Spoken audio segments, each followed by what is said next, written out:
అవసరం లేదు అనేటువంటిది ఖచ్చితంగా కూడా మనం చెప్తూ ఉన్నాం. ఎందుకోసమంటే ఒక్క మాట ఆలోచించండి. మనం అయ్యప్ప స్వామికి సంబంధించి ఇక్కడ పూజ చేస్తూ ఒక మాటని చెప్తున్నాం.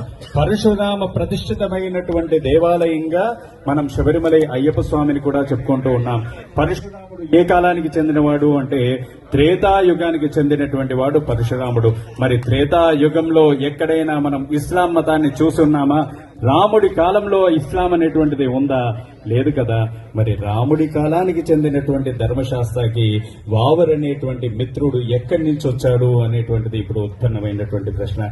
కాబట్టి చరిత్రను వక్రీకరిస్తూ అయ్యప్ప చరిత్రను మార్చేటువంటి ప్రయత్నం చేస్తున్నారు. కాబట్టి శబరిమలై వెళ్లేటువంటి ఏ అయ్యప్ప కూడా ఖచ్చితంగా వావరు మసీదుని దర్శనం చేసుకోవాలి అనేటువంటి నిబంధన లేదు. సనాతనమైనటువంటి హిందువుగా ఖచ్చితంగా అయ్యప్ప దీక్షని, అయ్యప్ప స్వామిని రక్షించేటువంటి ప్రయత్నాన్ని చేద్దాం.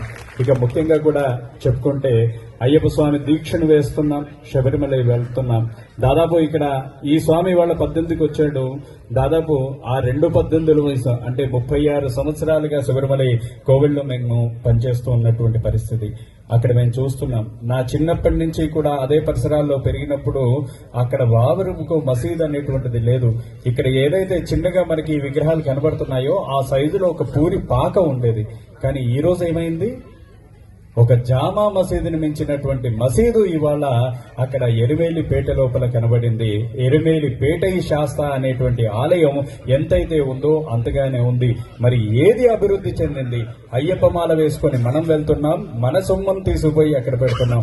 మన ఊర్లో అనేకమైనటువంటి మసీదులు ఉన్నాయి, మన చుట్టు ప్రాంతంలో అనేకమైనటువంటి మసీదులు ఉన్నాయి. ఏ మసీదులోనైనా మనం ఎక్కడైనా కనీసం మనం దీపం వెలిగించామా, కొబ్బరికాయ కొట్టామా, ఆ మసీదులో మనకి ప్రసాదాన్ని పెట్టారా? ఒక్కసారి ఆలోచించండి. పెట్టలేదు కదా. మరి ఎరుమేలికి పోతే ఎందుకు?